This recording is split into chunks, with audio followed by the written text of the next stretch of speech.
Nakita ng babae na habang nagmamaneho siya, may isang lalaking nakahiga sa isang liblib na kalsada, ngunit hindi siya umalis. Pagkatapos niyang kumpirmahin na walang ilay sa paligid, mapangahas siyang bumaba sa kotse. Nang suriin niya kung humihinga pa ang lalaki, nagkaroon ng aksidente. Takot ka ba? Huwag mo akong hawakan ng marahan. May day ba? Iligtas mo ako. Iligtas mo ako kung maglakas loob ka pa ring magsalita, papatayin kita. Agad na nanginig sa takot ang babae. Nag-aalala siya para sa lalaki na may mabuting hangarin, ngunit hindi niya inaasahan na makakatagpo ng mga tulisan. Kaya't nagmakaawa siya, basta't huwag mo lang akong saktan, gagawin ko ang anumang utos mo. Nakita ng nagpapanggap na patay na ang babae ay maganda at nagkaroon siya ng masasamang intensyon. Kuya, alam kong wala akong silbi. Isa lang akong hayop. Sige, ganito na lang, pahiram ng kaunting oras. Bigyan mo ako ng 0 minuto. Hindi, 5 minuto lang, sapat na. Bilisan mo, wag mo nang sayangin ang oras ko. Kuya, Kuya Min. Matapos payagan ng kuya, sabik siyang hinila ang babae para gumawa ng masamang bagay. Sandali lang. Ano, matigas ang lupa. Lumipat tayo ng lugar. Sumakay ka sa kotse ko. Naku, sige, susundin kita. Payat na aso, patayin mo ang ilaw ng kotse. Talian mo ang mata ko. Ngunit hindi inaasahan ng nagpapanggap na patay na nang nasa kasukdulan siya, kinuha ng babae ang bakal na tubo sa kanyang bag, inalis ito at sinipa siya palabas ng kotse. Pagkatapos, isinara niya ang pinto, binuksan ang ilaw ng kotse, inapakan ang gas at mabilis na sumugod patungo sa dalawa pang mamamatay tao. Ngunit napakabilis kumilos ng kuya nila.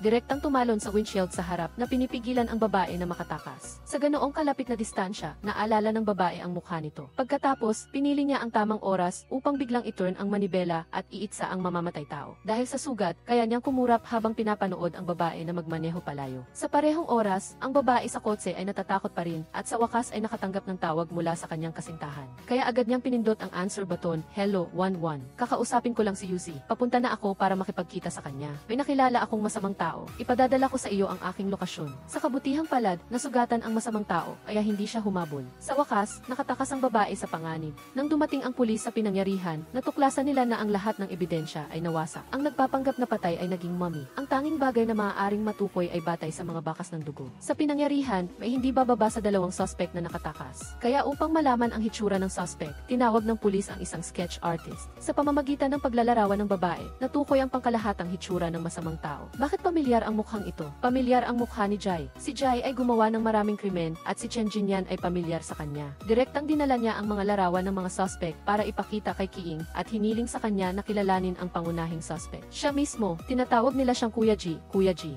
Kahit nakinilala na ng Kuya Jai ang suspect na si Feng Xiaosheng, hindi pa rin siya maaring arestuhin ng pulisya sa ngayon. Ito ay dahil masyadong malakas ang abilidad ni Feng Xiaosheng sa paghahanap ng mga ebidensya at hindi matagpuan ang kanyang pinagtataguan. Ngunit nakakagulat na bigla na lang nakatanggap si Chen Jinyan ng impormasyon mula sa isang informant na natukoy ang lokasyon ni Feng Xiaosheng. Kaya pala, kanina lang, ang mga tauhan ni Feng Xiaosheng ay lihim na nagpadala ng mensahe sa kanilang dating kaibigan na si Dao Jian para mabuhay, umaasa na matutulungan niya silang makatakas. Ngunit, direktang ipinadala ni Dao Jian ang lokasyon kay Li Zuchang at ipinagkanulo si Feng Xiaosheng. Nang parurusahan ni Feng Xiaosheng ang kanyang mga tauhan, umalinggaw ang tunog ng sirena ng pulis sa labas. Kuya G, umalis ka na. Huwag mo akong alalahanin, kasama ako, hindi ka makakatakas. Bilisan mo, Kuya G, hanapin mo si Akuan para maghanap ng paraan para makatakas. Si Feng Xiaosheng ay hindi nagtitiwala sa sinuman dahil masyadong maraming sikreto ang alam ng kanyang mga tauhan, kaya nang huling magpaalam ang dalawa, may masamang intensyon si Feng Xiaosheng. Agad niyang hinawakan ang kwintas sa liig nito, binuksan ang switch, at lumabas ang matalim na dulo sa loob. Agad niyang ipinadala ang kanyang tauhan sa kabilang buhay. Ang matinding sakit ay nagdulot ng malakas na hiyaw sa kanyang tauhan na nagpataranta sa pulisya sa labas. Sa huli, napaligiran ng pulisya si Feng Xiaosheng habang tumatakas, at dahil wala ng takas, pinili niyang tumalon sa bangin para tapusin ang kanyang buhay. Agad na iniulat ni Li Zuchang ang balitang ito kay King.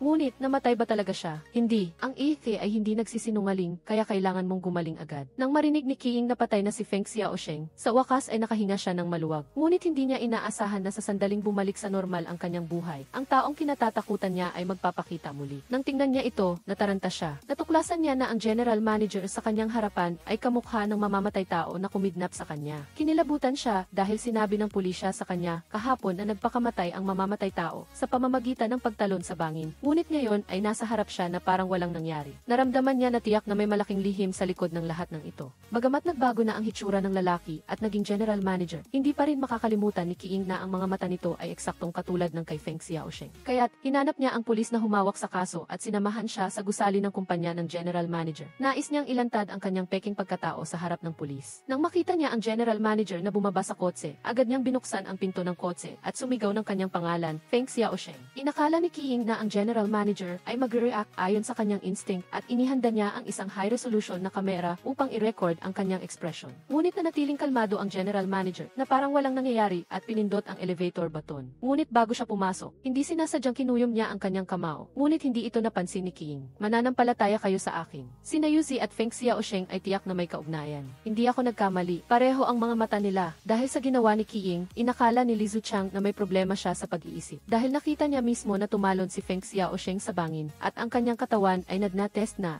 nagpapatunay na siya nga si Feng Xiaosheng. Kaya't kahit anong sabihin ni King, hindi naniniwala si Li Zuchang na buhay pa si Feng Xiaosheng. Ngunit pag-uwi niya, aksidente niyang binuksan ang kanyang laptop. Tiningnan muli ang larawan ni Feng Xiaosheng at ang unang naramdaman niya ay ang taong ito ay malamang na si Feng Xiaosheng. Ngunit ang ipinagtataka ni Li Zuchang ay, kung si Feng Xiaosheng ay si Feng Xiaosheng, sino ang tumalon sa bangin? Dahil sa pag-aalinlangan na ito, nagpunta si Li Zuchang sa Feng Shui Group para makipagkita kay Feng Xiaosheng. Ngunit nang magkamayan sila, naramdaman ni Li Zuchang na may mali. Naramdaman niya ang kalyo mula sa baril sa kamay ni Feng Xiaosheng. Ito ay tiyak na tanda ng isang desperadong tao. Ngunit hindi niya ito ipinahayag, sa halip ay sinubukan niyang alamin ang reaksyon ni Feng Xiaosheng. Inimbestigahan ko ang isang kaso. Sa mga gamit ng taong may kaugnayan, nakita ko ang iyong business card. Kaya gusto kong tanungin si Ginoong Feng tungkol sa taong ito. Sino siya? Ano ang pangalan niya? Ang pangalan ng taong ito ay Feng Xiaosheng. Feng Xiaosheng, tama. Pareho ang mga mata nila. Paumanhin, hindi ko kilala ang taong ito. Ayos lang. Pagkatapos ng maikling pagpupulong na ito, nakumpirma ni Li Zuchang na si Feng Xiaosheng ay malamang na si Feng Xiaosheng. Kaya inutusan niya ang kanyang subordinate na hanapin ang video ng talumpati ni Feng Xiaosheng 6 na buwan na ang nakalipas. Gusto niyang kumpirmahin ang ilang mahalagang ebidensya. Gayunpaman, ang hindi inaasahan ni Li Zuchang ay natuklasan na ito ni Feng Xiaosheng at nahanap na niya ang video ng kanyang talumpati. Sa video, malinaw na makikita na may bakas ng baril sa hintuturo at gitnang daliri ng kanyang kanang kamay. Sa sandaling iyon, alam ni Feng Xiaosheng na nalantad na siya. Ang buong isipan niya ay ang sandali na nakipagkamay siya kay Li Zuchang at agad siyang nagkaroon ng ideya na alisin ang panganib. Pagkatapos ay lumingon siya na nagpapakita ng mukhang eksaktong katulad ng kay Feng Xiaosheng. Sa kabilang banda, hindi alam ni Li Zuchang na may panganib na paparating. Siya ay naghahanda na makipagkita sa kanyang informant tulad ng dati. Ngunit hindi niya inaasahan na habang bumibili siya ng sigarilyo, aksidente niyang nakita na may sumusunod sa kanya. Ito ay nagpahintulot kay Li Zuchang na agad na matanto na si Feng Xiaosheng ay maaaring nag-aalala sa kanya. Kaya nang papalapit na ang informant, itinaas ni Li Zuchang ang kanyang kamay upang pigilan siya. Ngunit nang magkasalubong ang dalawa, nagkaroon ng aksidente. Isang itim na kotse ang bumangga kay Li Zuchang at lumipad siya ng ilang metro ang layo. Nakita ng informant na sinaktan ang kanyang supervisor sa kalsada. Ngunit nang akmang tatakbo siya para tingnan ito, isang misteryosong nakaitim ang lumapit. Dali-dali siyang tumabi para magmasid. Ngunit sa takot ay hindi sinasadyang nauntog niya ang isang basket na gawa sa kawayan. Agad nitong nakuha ang atensyon ng taong nakaitim. Para protektahan ang pagkakakilanlan ng informant, sa huling sandali ng kanyang buhay, mahigpit na niyakap ni Li Zuchang ang mga binti ng taong nakaitim na binibigyan ang informant ng oras para makatakas. Sa huli, pinatay siya ng taong ito. Pagkatapos noon, nagsimulang habulin ng taong nakaitim ang informant. Ngunit nang tumakbo siya sa isang maliit na eskinita, nawalan siya ng bakas. Nahulaan niya na ang informant ay tiyak na nagtago sa bahay, kaya't agad siyang sumugod sa loob. Dao Jian, halika at uminom tayo. Halika at umupo. Umupo ka. Lasing na lasing ka na ba? Bakit wala si Xiaowu? Nasa banyo si Xiaowu. Bagamat umuulan ng malakas at madilim, malabo pa ring nakita ni Dao Jian na ang taong iyon ay kamukha ni Xiaowu. Pagkatapos ay pumunta siya sa harap ng pinto ng banyo. Hindi niya inaasahan na si Xiaowu ay lumabas sa tamang oras. Dao Jian, buong gabi ka bang nandito? Hindi ako umalis kahit kailan. Bakit? Ano ang ibig mong sabihin? Sino ang pinaghihinalaan mo? Tumahimik ka. Alam ni Dao Jian na hindi ito biro.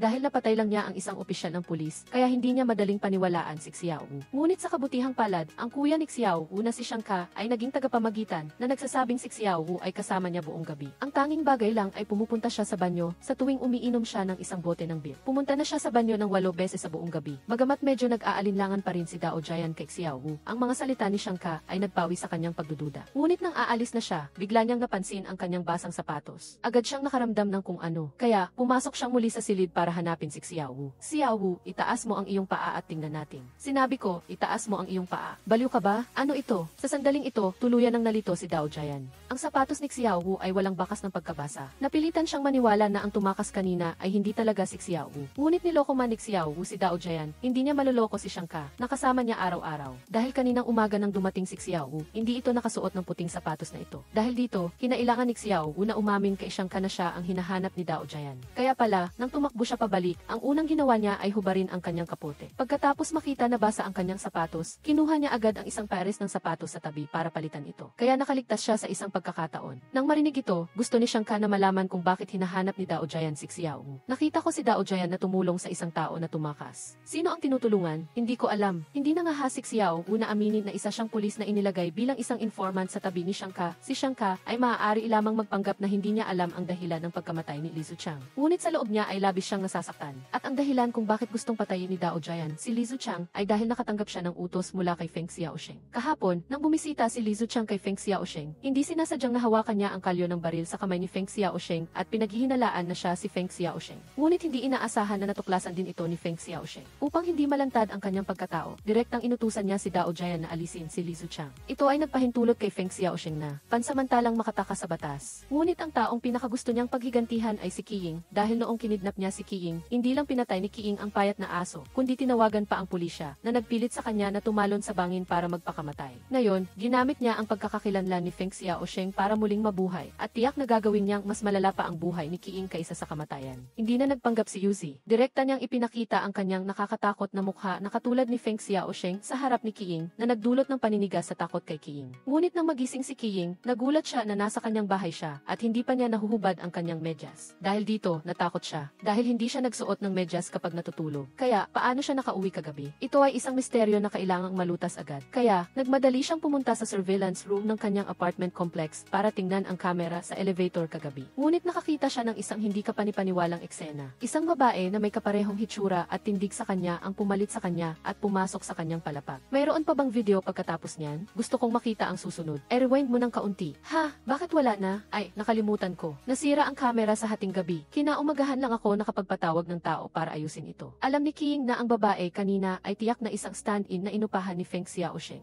Gusto niya talagang makita ang susunod na bahagi ng video, ngunit malinaw na naisip na ito ni Feng Xiaosheng. Hindi niya maaaring malaman ang katotohanan, dahil ang hindi nakikitang takot ang pinakamadaling magpahina sa tao. Sa desperadong sitwasyon, upang protektahan ang sarili, agad na pumunta si Qiying sa istasyon ng pulisya at hinanap ang pulis na umaresto kay Feng Xiaosheng noon. Si Feng Xiaosheng ay hindi patay. Hindi siya patay. Ngayon, ang pangalan niya ay Feng Xiaosheng. Bumalik na siya para hanapin ako. Saan siya bumalik? Ang tanong ng pulis ay nagpahirap kay Qiying na sumagot, dahil wala siyang anumang ebidensya upang patunayan na si Feng Xiaosheng ay si Feng Xiaosheng. Ngunit biglang naalala ni Qiying si Li Zuchang. Sa tingin niya, alam ni Li Zuchang ang lahat. Ngunit sinabi sa kanya ng isa pang pulis na namatay si Li Zuchang sa isang aksidente sa kotse noong isang gabi. Sa sandaling iyon, tuluyan nang nawala ng pag-asa si Qiying. Naramdaman niya na si Li Zuchang ay tiyak na hindi namatay sa isang aksidente sa trapiko, kundi lihim na pinaghihigantihan ni Feng Xiaosheng. Sa kasamaang palad, wala siyang ebidensya. Maaari lamang siyang umalis sa kawalan ng pag-asa at may pagkabigo. At sa sandaling iyon, ang isang tawag mula sa kanyang ina ay nagpahina sa kanya. Kahapon, muntik na kaming maaksidente ni tatay mo. Anong nangyari? Kahapon, nang makauwi kami sa hotel room, pagbukas namin ng pinto, may nag-spray ng syrup sa pader ng kwarto.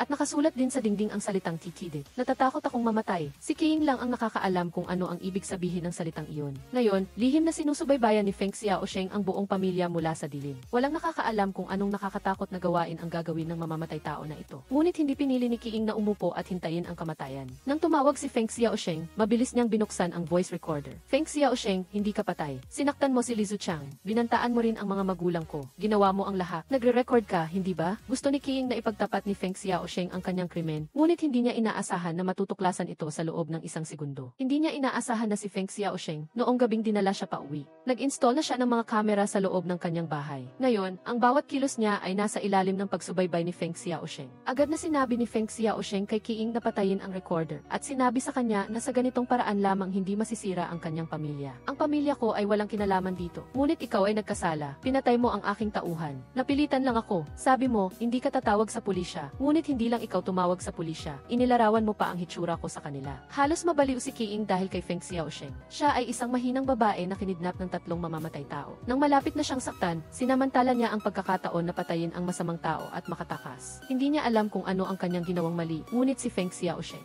Hindi niya ipapatawad ang iyo at ang iyong pamilya, kaya tuwirang sinabi ni Xiao ang kung talagang kaaway niya siya, ayaw niya lamang na masaktan ang kanyang pamilya. Ngunit hindi sumang-ayon si King. Naniniwala siyang napakadaling harapin siya. Nais niyang maglaro ng laro sa kanya. Anong laro? Kumuha ng isang blankong piraso ng papel at dahan-dahang dungisan ito. Pagkatapos ay unti-unting yapakan ito sa puti. Hindi ba't napaka-interesante nito? Ang espiya ay halos malantad habang nagsisindi ng sigarilyo para sa nanginginig ang mga kamay niya dahil tuwing nakikita niya ang naaalala niya kung paano niya sinunog ang kanyang pinuno. Nakita ang sitwasyong ito. Ang kapatid sa tabi niya ay natakot na mabunyag ang kanyang pagkakakilanlan at lumapit para tulungan siya. Ano ang ginagawa mo? Sabi ng talim ng kutsilyo. Ang batang ito, marahil ay natatakot sa iyong karangalan. Sa sandaling ito, nagduda na si Diao Tim. Pinaghihinalaan niyang ang espiya noong gabing iyon ay si Xiao. Kung hindi matatakot si Xiao sa kanya. Kung gusto mong mamatay, wag mong idamay ang iba, okay? Natatakot ka bang hindi ka makilala ni Diao Tim? Sabi ng kuya, wag mo siyang lapitan. Kahit na bumagsak siya sa mga ninuno ng iyong pamilya, magpanggap ka na walang nangyari. Kung mayroon kang lakas ng loob, pumasok ka at ibagsak siya. Kung wala, manatili ka sa akin. Labis na pinahahalagahan ng kuya si Xiao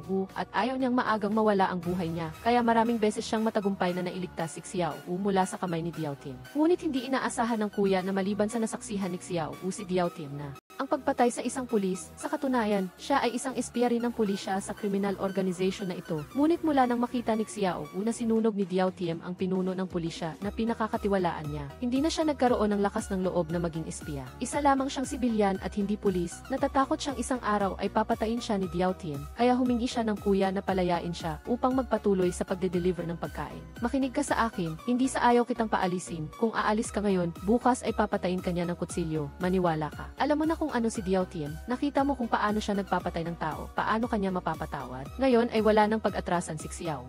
Kung wala ang lihim na proteksyon ng pinuno ng pulisya, kailangan niyang alagaan ang sarili niya. Ngunit hindi inaasahan ni Xiao na ang kinatatakutan niya ay mangyayari. Pinaghihinalaan na siya ni Diao Tim. Sinasadya niyang ilayo siya kay kuya at gawin siyang kanyang alipores. Natakot si Xiao na papatayin siya ni Diao Tim para takpan ang ebidensya. Kaya nauna siyang kumilos, tinawagan niya ang isa pang pinuno ng pulisya, si Zhang Zigao. Pinatay ni Diao Tim si Captain Chen. Hindi ko masabi sa iyo kung sino ako, ngunit siya nga, hindi ako nagkakamali. Imbestigahan ninyo lang si Diao Tim. Noong panahong iyon, nagmamaneho siya ng itim na kotse. Diao Tim, imbestigahan ninyo si Diao Tim Zhang Zigao. Pagkatapos ng tawag, agad na tumakas si Xiao. At sumunod sa sinabi niya ang pinuno ng pulisya. Nagpadala siya ng 2 pulis para bantayan si Diao Tim. Ngunit hindi inaasahan, walang masamang ginawa si Diao Tim. Dinala lang niya ang isang babae sa isang tindahan ng damit panloob para bumili ng isang sexy na set. Pagdating ng gabi, nakatanggap si King ng isang pakete mula sa isang delivery person. Ngunit sigurado siyang wala siyang binili. Sa huli ay pinirmahan pa rin niya ito sa pagkumpirma ng shipper. Bilang resulta, nakita niya na ang nagpadala ay may isang salita lamang na Feng, kaya't si Feng Xiaosheng pala ang nagpadala nito sa kanya. Sa sandaling iyon, kinabahan si King dahil sinabi ni Feng Xiaosheng na unti-unti niya siyang sisirain. Natakot si King na saktan ni Feng Xiaosheng ang kanyang pamilya, kaya lihim siyang pumasok sa kwarto at binuksan ang pakete. Nang buksan niya ito, nakita niya na ang nasa loob ay ang damit panloob na suot ng babae kanina. Pagkatapos nito, tumawag si Feng Xiaosheng, sinabi sa kanya na isuot ito bukas at pumunta sa itinalagang lugar. Hubarin mo ang iyong jacket. Sinabi ko na hubarin mo ang iyong jacket. Si King ay isang propesor sa universidad at hindi pa siya kailanman nagsuot ng ganoong klaseng damit. Ngunit nais ni Feng Xiaosheng na dahan-dahang tapakan ang kanyang dignidad na gawin siyang mas masahol pa sa pagkamatay. Pagkatapos niyang matanggap ang utos mula kay Feng Xiaosheng, agad na dinala ni Diao Tim ang isang bastos na lalaki at sinabi sa kanya na gawin ang anumang gusto niya. Sa loob lamang ng kalahating oras, hindi na buo si King. At si Xiao,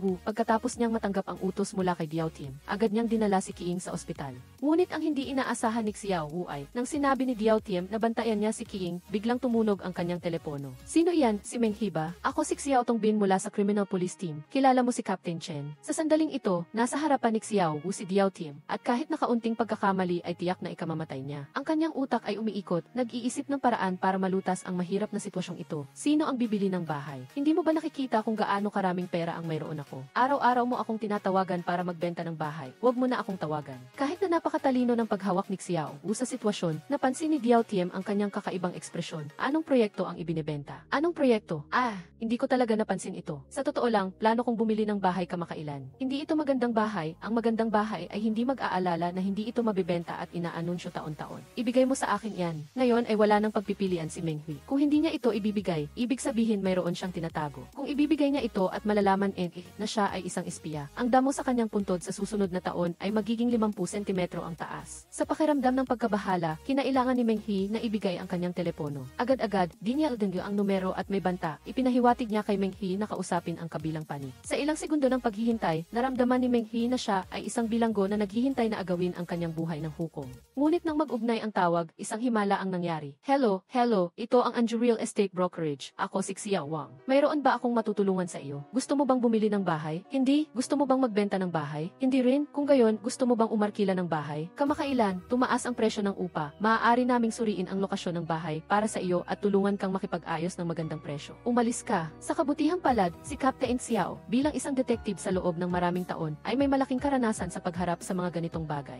Sa sandaling ibinaba ang telepono, naramdaman ni Meng Hui na nabuhay siya muli, ngunit alam niyang hindi madaling baliwalain ang kanyang pagdududa. Ang bawat susunod na hakbang niya ay dapat maging maingat. Pagkatapos, nang bumalik siya sa silid ng pasyente, nakita niya ang isang nakamaskara na nagbabanta sa babae. Agad niyang binato ang bote sa ulo ng kalaban at sumugod para makipag-away. Isang sipa ang nagpatumba sa nakamaskara dahil sinabi sa kanya na protektahan si Qiing. Ngunit nang susubukan pa siyang umatake, binaligtad siya ng nakamaskara at dinagan siya sa kama at agad na inilagay ang kanyang sandata sa lig niya. Sa sandaling ito, hindi gumalaw si Meng Hui. Para mapanatili ang kanyang buhay, nagsimula siyang bantaan ang nakamaskara. Anong gusto mo sa akin? Pulis ako. Inaatake mo ang isang pulis. Sandali, kaibigan, tingnan mo ako. Sasabihin ko sa iyo, ang ko na si Diao Tiem, tinatawag siya sa mundo ng krimen na pangalawang Kya. Kilala mo siya, ang babae dintis na ito, kung malalaman ng pangalawang Kya na naglakas loob kang saktan ang kanyang babae, mamamatay ka. Pinapayuhan kitang umalis na. Sa sandaling ito, hindi pa rin alam ni Meng He na ang nakamaskara sa kanyang harapan ay si Feng Xiaosheng, ang pinuno ng krimen. Kahit si Diao Tiem, ang pinuno ng krimen, ay maliit lamang sa harap ni Feng Xiaosheng. Ngayon, si Qiing na inaalagaan ni Meng Hui para sa ay ang target ng paghihiganti ni Feng Xiaosheng. Nang makita ni Feng Xiaosheng na naglakas loob si Meng Hui na sumugal sa kanyang buhay para kay Diao Tiem, agad siyang naging interesado kay Meng Hui. Gusto niya ang mga tapat at seryosong tao.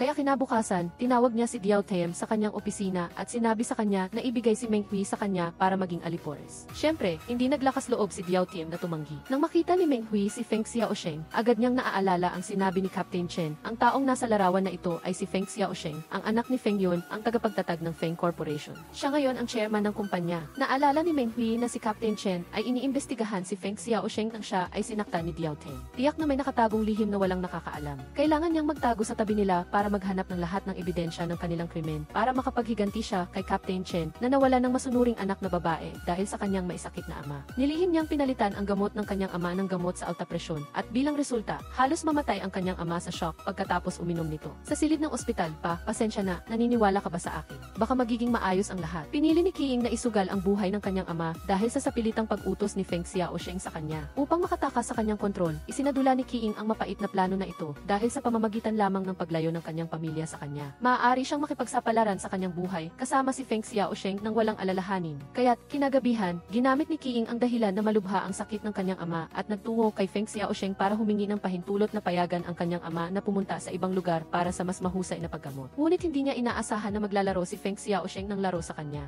Magtaya ng isang laro, tabla tayo sa dalawa. Kung mananalo ka, papayag ako sa hiling mo. Wala akong sapat na pera para tumaya. Malubha na talaga ang sakit ng tatay ko. Wala kang ibang pagpipilian, hindi ba? Sa ilalim ng kontrol ng baliw na si Feng Xiaosheng, si Qiing ay isa lamang sa kanyang mga laruan, kaya napilitan si Qiing na tanggapin ang pagtaya. Taya ako sa iyo. Hindi ko alam kung sino ang luluhod at magmamakaawa sa sino. Marahil ay dahil sa pagpapala ng Diyosa ng swerte at sa itim na bola. Sa huli, nanalo si Feng Xiaosheng sa larong ito para kay Qiing at tinupad din ni Feng Xiaosheng ang kanyang pangako. Pumayag siya na payagan ang kanyang ama na pumunta sa ibang lugar para sa paggamot. Ngunit hindi inaasahan ni Feng Xiaosheng na ang masunuring si Qiing sa labas. Mayroon ng plano sa kanyang puso na isugal ang kanyang buhay sa kanya. Kinabukasan, pagkatapos niyang hilingin sa kanyang kasintahan na dalhin ang kanyang mga magulang sa ibang lugar, agad siyang bumalik sa opisina at nagsulat ng isang reklamo na naglalayong i-report si Feng Xiaosheng sa Provincial Disciplinary Committee. Upang hindi matuklasan ang kanyang kinaroroonan, sinadyang naghanda si Qiing ng dalawang magkaparehong telepono, itinago ang isa sa drawer ng opisina upang subaybayan ang lokasyon. At pagkatapos ay ginamit ang IFE ng isang mag-aaral upang magrenta ng isang itim na Honda sa platform ng Wild Boar Running Fast. Sa gabing iyon, naglakbay siya patungo sa lungsod. Hello, galing ako sa ibang lugar papunta sa lungsod na ito para sa ilang negosyo. Nawala ko ang aking A card sa daan. Maaari ba akong manatili? Naaalala mo ba ang iyong GI number? Hindi ko maalala. Sandali lang, ito ang aking GI ng guro. Ako ay isang lecturer sa Nansu University. Tingnan mo kung maaari ito. Maaari kang manatili, ngunit hindi ka maaaring mag-issue ng invoice. Ayos lang, basta makatuloy ako. Dahil natatakot siyang may espiya si Feng Xiaosheng sa sistema ng pulisya, hindi siya naglakas loob na gamitin ang kanyang A card para magrehistro sa hotel. Alam ni King na kailangan lang niyang lampasan ang gabing ito at maisumite ang mga dokumento ng reklamo. Mula noon, makakatakas siya sa kontrol ni Feng Xiaosheng at maihaharap siya sa batas. Ngunit sa kabilang panig, biglang naramdaman ni Feng Xiaosheng na may kakaiba dahil lang tinawagan niya si King, natuklasan niyang patay na ang kanyang telepono at sa pamamagitan ng TV sa bahay. Hindi rin umuwi si King. Sa sandaling iyon, napagtanto ni Feng Xiaosheng na may binabalak si King, kaya agad siyang nag-utos sa kanyang mga tauhan na hanapin si King. Bilang resulta, hinanap nila ang lahat ng lugar na maaaring puntahan ni King, ngunit hindi nila siya nakita. Nakita lang nila ang isang telepono sa drawer ng kanyang opisina. Ngunit hindi ito naging hadlang kay Feng Xiaosheng dahil alam niya na may isang mag-aaral na nagngangalang Yu Chengba na madalas na nakikipag-ugnayan kay King. Kaya agad niyang inutusan si Diao Tim na dakpin si Yu Chengba. Sa gitna ng gabi, inakala ni King na perpekto ang kanyang plano at naghanda na siyang matulog upang maghintay sa kinabukasan. Ngunit ang resulta ay, biglang may kumatok ng mabilis sa labas ng pinto. Nagulantang si King at bumangon mula sa kama. Hindi niya inaasahan na natagpuan siya ni Feng Xiaosheng sa hotel na tinataguan niya. Anong nangyayari? Teacher Qi. Sa sandaling ito, takot na takot si King na para bang narinig niya ang boses ng isang demonyo mula sa impyerno. Ngunit kinailangan niyang buksan ang pinto para kay Feng Xiaosheng dahil sigurado siyang nasa kamay ni Feng Xiaosheng ang kanyang mag-aaral na si Yu Chengba. Kung hindi sana gagamitin ni Feng Xiaosheng ang telepono niya para tawagan siya. Talagang ginulat mo ako. Nasaan si Yu Chengba? Anong nangyari sa kanya? Ano pa ba ang magagawa ko sa kanya? Isa lang siyang estudyante sa universidad. Wala siyang kinalaman dito. Hindi ko dapat siya idamay dito. Wala siyang alam. Pakiusap, patawarin mo siya, okay? Ngayon ay labis na nagsisisi at natatakot si King. Kung mamamatay si Yu Chengba dahil sa kanya, pagsisisihan niya ito habang buhay. Ngunit wala itong pakialam kay Feng Xiaosheng. Ang pakialam lang niya ay kung bakit nag-abala si King na pumunta sa lungsod. Agad niyang binuksan ang maleta at natuklasan ang liham ng reklamo sa loob. Sa sandaling ito, nalaman niya na pumunta si King sa probinsya para magreklamo laban sa kanya. Nagalit si Feng Xiaosheng at nagbanta kay King, kapag nahanap namin ang iyong mga magulang at kasintahan, igagapos namin sila at itatapon sa dagat para kainin ng isda. Naayos na namin ang lahat, hindi mo sila mahahanap. Sa sandaling ito, hindi inaasahan ni Feng Xiaosheng na bago siya dumating, binuksan na ni King ang gripo ng tubig sa banyo, handa siyang tapusin ang lahat anumang oras. Naghintay si King sa sandaling hindi nakatingin si Feng Xiaosheng. Tumakbo siya sa kama at hinila ang kable ng ilaw sa tabi ng kama. Feng Xiaosheng, huwag kang gagalaw. Anong gagawin mo? Sa sandaling ito, napagtanto ni Feng Xiaosheng na baha ang sahig sa loob ng kwarto. Sigurado ka bang kaya ka nitong patayin? Hindi lang ako mamamatay kapag patay ka. Hindi na ako kailangan maglaro ng mga abnormal na laro na ito at walang masamang mangyayari sa aking pamilya at mga kaibigan. Paano si Yu Chengba? Ang bilis mong nakalimutan siya. Agad na kinuha ni Feng Xiaosheng ang telepono mula sa kanyang bulsa na nagpapahiwatig kay King na huwag gumawa ng anumang bagay na hindi pinag-iisipan. Pagkatapos ay pinakita niya kay King ang isang video ni Yu Chengba na dinadala palayo. Sinabi ko na wala siyang kinalaman sa bagay na ito. Nirentahan niya ang sasakyan para sa iyo. Binili niya ang telepono para sa iyo. May kinalaman na iyon. Kung mamatay ako, sasama siya sa akin. Sa sandaling ito, tinamaan na naman ni Feng Xiaosheng ang kahinaan ni King at kinailangan niyang isuko ang kanyang balak na mamatay kasama siya. Sa huli, hinayaan niya na kunin ni Feng Xiaosheng ang kable ng kuryente mula sa kanyang kamay. Nagmakaawa si King kay Feng Xiaosheng na patawarin si Yu Chengba, ngunit inutusan naman ni Feng Xiaosheng si Diao Tem na paluin siya hanggang mamatay. Paluin mo siya hanggang sa mamatay. Para malaman ni King ang mga kahihinatnan ng paglaban kay Feng Xiaosheng, pinakita niya sa kanya ang video ng pakikipag-ugnayan ni Yu Chengba. Bilang resulta, sa gitna ng kanyang galit, hinalikan ni King ang kamay ni Feng Xiaosheng, ngunit agad siyang sinabunutan at itinapon sa lupa. Pagkatapos noon, hindi na naglakas loob si King na magreklamo laban kay Feng Xiaosheng dahil itinago na niya si Yu Chengba. Kung maglakas loob si King na gumawa ng anumang bagay, sasaktan ni Feng Xiaosheng si Yu Chengba. Tungkol sa kung bakit hindi niya pinatay si King para alisin ang panganib, nagbigay si King ng perpektong paliwanag. Hindi mo ako pinapatay para lang pahirapan ako. May iba pa bang dahilan? Kapag pinatay mo ako, walang sinuman ang malalaman na ikaw si Feng Xiaosheng. Si Feng Xiaosheng ay mananatili sa mundo na ito. Lubusang mawawala, tulad ng isang tuyong dahon na diniktik sa abo na walang nakakaalam kung saan napunta. Tama ang hula ni King sa kaisipan ni Feng Xiaosheng. Hindi siya kontento na mabuhay sa pangalang Feng Xiaosheng. Kahit na nabuhay siya ng mayabang, siya ay anino lamang at kapalit ng iba o kahit na isang puppet lamang. Kaya kailangan niya ng isang tao na titingin sa kanya, sa matagumpay na taong ito, upang patunayan na siya ay si Feng Xiaosheng. Hindi inaasahan ni Feng Xiaosheng na napakatalino ni King, kinailangan niyang aminin na ganoon ang iniisip niya. Tama iyan. Ikaw lang ang nakakaalala kay Feng Xiaosheng. Ako lang ang nakakaalala kay Feng Xiaosheng. Kaya paano niya ako hahayaan? Kailangan magpatuloy ang laro, gusto ko ang simula na ito. Nilipad lang ng lalaki ang kanyang labi, ngunit natakot dahil naaalala niya na ang ay minsan niyang ipinagtaksilan, at mayroon siyang parehong kilos, eksaktong kapareho ng taong nasa harapan niya. Sa pag-iisip dito, agad siyang natakot. Kung bumalik tiyak na hindi niya ito hahayaang mabuhay. Sa sandaling ito, hindi na siya naglakas loob na tumingin ng diretso sa lalaki. Nagmamadali niyang inilayo ang kanyang tingin sa mukha ng tao. Pagkatapos nito, naramdaman niya na labis siyang nag-aalala dahil nakita niya mismo ang pulis na pinilit ang natumalon mula sa bangin. Bukod pa rito, si Feng Xiaosheng na nasa harapan niya ay ang ng Feng Corporation. Ang tagapamahala ng 10 bilyong ari-arian ay ang parehong dating leader ng gang. Hindi siya karapat-dapat na magsapatos para sa iba. Paano siya magiging parehong tao? Ngunit hindi inaasahan ni King na ang posisyon na nakuha niya mula sa pagtataksil sa leader ay isang araw ay papalitan ng iba. Ang mga utang na pinautang ko sa mga nakaraang taon, pumunta at kolektahin ang mga ito sa bawat bahay para sa akin. Kailangan ko ito ng mabilis. Ang pera na ito ay napakahalaga sa akin at ang aking buhay at ari-arian ay nakasalalay dito. Maghanap ng mga taong mapagkakatiwalaan pagkatapos ng trabaho. Maghanap ng isang lugar para magtago at bumalik kapag humupa na ang lahat. Huwag kang mag-alala, hindi ko hahayaan na malugi ka. Ngunit alam ni King na pagkatapos ng trabaho, ang amo ay siguradong gagamitin siya para takpan ang mga bakas dahil ang kanyang dating at kasalukuyang amo ay nakaharap sa eksaktong parehong sitwasyon na sinabihan ding maghintay na humupa ang lahat bago bumalik. At ang resulta ay agad na binitiwan ng amo si King. Naintindihan mo na ba ang mga puntong iyon? Naintindihan ko. Kung naintindihan mo na, maghanda para sa akin.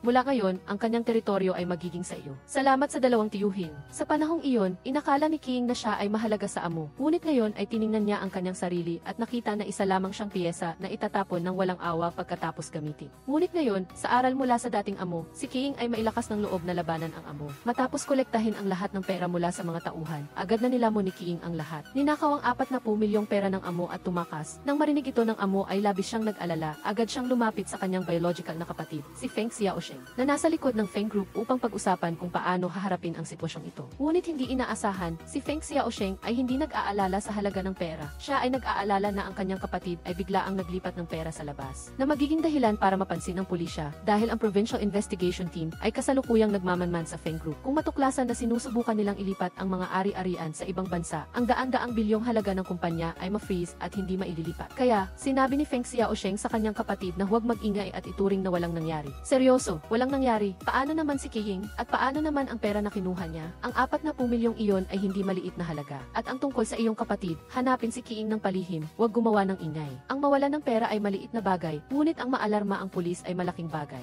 Labis na nabigo si Feng Xiaosheng sa kanyang walang kwentang nakababatang kapatid. At nang malaman ni Feng Xiaosheng na kinuha ni King ang pera at tumakas, agad siyang nagkaroon ng ideya na maghiganti. Pumunta siya sa lugar na dati niyang sinabi kay King tungkol sa pagtatago upang subukan ang kanyang swerte at talagang natagpuan niya si King doon. Naghahanda siyang maghanap ng pagkakataon na tumakas. Pagkatapos, nang pumasok si King sa kotse, agad niyang kinandado ang pinto mula sa labas. Sa sandaling iyon, narinig ni King ang isang ingay. Agad siyang nakaramdam ng kakaiba, kaya tahimik siyang nag-inspeksyon, ngunit hindi niya inaasahan na hindi mabubuksan ang pinto. Sa sandaling ito, labis na nag-alala ang lalaki at walang pag-aalinlangang sinira ang pinto. Ngunit sa mismong sandaling iyon, isang usok na granada ang biglang itinapon. Alam ni King na ang taong ito ay tiyak na may masamang intensyon, ngunit sa saradong espasyong ito, wala siyang pagkakataon na lumaban. Di nagtagal ay nahilo siya dahil sa usok. Sa kanyang panaginip, hindi naisip ni King na ang lider na kanyang tinaksil sa pulisya at tumalon mula sa bangin ay buhay pa at narito upang maghiganti. Ang lugar na ito ay ang mismong lugar na tinulungan kitang mahanap. Dito lang ako nagpunta para subukan ang aking swerte. Hindi ko inaasahan na talaga na nagtatago ka dito. Magaling ka, kapatid. Tinulungan mo akong hanapin ang lugar na ito, kaya ano ang dapat kong itawag sa iyo? Hindi pa rin makapaniwala si King na ang Feng Xiaosheng sa harap niya ay ang dating Chen Jinyan dahil malayo ang pagkakaiba ng kanilang posisyon at pagkakakilanlan. Ngunit si Chen Jinyan sa harap ni King ay may kumpiyansa. Kinuha ang magazine, inalis ang safety at itinapon ang baril. Gusto niyang patunayan sa pamamagitan ng kanyang mga aksyon kung bakit siya ang naging leader. Pagkatapos ay kinuha ni Chen Jinyan ang kwintas mula sa kanyang liig. Hinila ito at ipinakita kay King. Ano, nakikilala mo pa ba ito? Siyempre, naaalala ni King ang kwintas na ito dahil sa panahong iyon, isa lamang siyang tauhan ni Chen Jinyan at maingat niyang tiningnan ang kwintas sa liig ng kanyang leader. Alam ni King na may mangyayari ngayong araw, ngunit hindi niya inaasahan na si Chen Jinyan ay kumilos ng mabilis. Kaya nang siya ay nag-react, agad siyang sumugod upang itulak si Chen Jinyan at paulit-ulit na sinuntok. Ngunit hindi pa rin niya matalo ang leader na si Chen Jinyan. Ngunit wala na siyang ibang paraan. Ang suntok na ito ay halos pumatay kay King. Natuwa si Chen Jinyan nang makita ang kanyang paghihirap. Ngunit hindi niya inaasahan na agad na sinamantala ni King ang pagkakataon. Kinuha ang kumot at itinapon kay Chen Jinyan at agad na kinuha ang shotgun na nakatago sa ilalim. Mabilis na inagaw ni Chen Jinyan ang baril mula sa kanyang kamay. Sa puntong ito, lubos na siyang kontrolado. Para mabuhay, nagmamadaling nagmakaawa si King kay Chen Jinyan. Leader Chen, humihingi ako ng tawad. Hindi na ako mangangahas na magtaksil sa iyo. Hindi ako tao. Maaari ba akong bigyan mo ng isang pagkakataon dahil sa ating pagkakaibigan? Ngunit wala talagang intensyon si Chen Jinyan na patawarin ang taksil na ito. Binitawan niya ang baril, naghanda na tapusin ang kanyang buhay. Ang perang ito ay sapat na para gastusin mo sa maraming buhay. Hindi ako kukuha kahit isang sentimo. Ang lahat ay para sa iyo. Ang undercover na lalaki ay nagulat na malaman na ang kanyang superior ay binili ng mga kriminal at lihim na sumakay sa sasakyan ng leader ng gang. Kaya, mabilis siyang ginantihan at mahigpit na hinawakan. Seryoso, ano ang ginagawa mo, Ginoong Feng? Sino ang nagpadala sa iyo dito? Anong pinagsasabi mo? Hindi tama, ano ba ang sinasabi mo?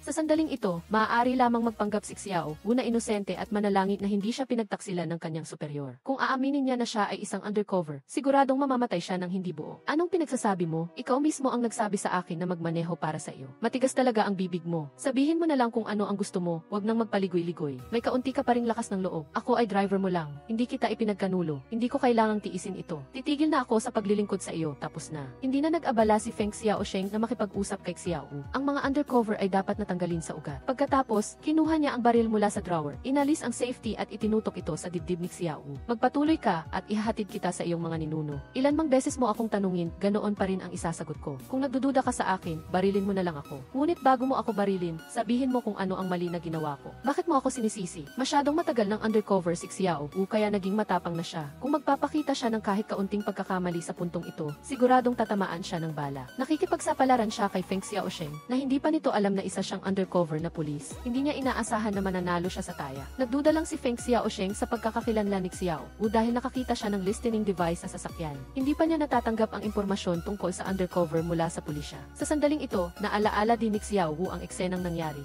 Feng, ano ang hinahanap mo? Hayaan mo akong tulungan kang hanapin. Hindi na kailangan, nakita ko na. Ito ba ang nakita mo sa kotse? Ito ay isang listening device. Ang listening device na ito ay hindi talaga inilagay ni Xiao Wu. Nagulat din siya nang makita ito. Ngunit iginigit pa rin ni Feng Xiaosheng na inilagay ito ni Xiao Wu sa kanyang kotse dahil si Xiao Wu ang kanyang full-time na driver. Siya lang ang may pagkakataong maglagay ng ganito sa likod na upuan. Ngunit pagkatapos ay ang paliwanag ni Xiao Wu ay nagpaisip kay Feng Xiaosheng na alisin ang kanyang hinala. Ginoong Feng, isipin mo ng mabuti. Ano ang ginagawa ko kapag nakaupo ka sa likod na upuan? Nagmamaneho ako para sa iyo. Ang ibig sabihin ni Xiao Wu ay, siya at si Feng Xiaosheng ay nasa iisang kotse. Alam ni Xiao Wu kung sino ang tinawagan ni Feng Xiaosheng at kung ano ang sinasabi niya. Walang pangangailangan na mag-install ng listening device. Unti-unti, nagsimula ring maintindihan ni Feng Xiaosheng ang sinasabi ni Xiao Wu. Talagang tama ang sinabi ni Xiao Wu. Agad niyang ibinaba ang baril mula sa ulo ni Xiao Wu. Sa sandaling iyon, naramdaman ni Xiao Wu na nakaligtas siya sa kamatayan. Ngunit mula noon, nawala ang kanyang tiwala. Hindi niya talaga inaasahan na ang isang criminal police captain ay nakikipagsabuatan sa mga kriminal. Kaya, ayaw na niyang maging undercover. Nagsimula siyang tumangging makipagkita sa criminal police captain. Ngunit hindi alam ni Xiao Wu na sinasadya pala ni Captain Xiao na gawin iyon. Gusto niyang magdulot ng pagkakawatak-watak. Ang relasyon ni na Feng Xiaosheng at ang leader ng gang ay magkakaaway. Kapag sila ay nag-internal na labanan, kukuha siya ng 10 ebidensya ng kanilang kriminal na imperyo. Ngunit nagdulot ito ng hindi pagkakaunawaan kay Xiao Wu. Pagkatapos, tumawag si Captain Xiao at ang kanyang kasamahan kay Xiao Wu. Matapos hindi sila makontak, naghinala sila na may nangyari kay Xiao Wu dahil ngayon ang araw na nakatakda silang magkita sa kalye upang mangolekta ng impormasyon. Kaya, nagmamadaling pumunta si Captain Xiao sa Feng Group at ginamit ang pag-imbestiga sa pagkamatay ni Qiing bilang dahilan upang makipagkita kay Feng Xiaosheng. Ang totoo, upang alamin ang balita tungkol kay Xiao Wu. Ngunit upang hindi maghinala si Feng Xiaosheng, sinabi ni Captain Xiao na bago siya namatay, nakipag-ugnayan si Qiing kay Feng Xiaosheng.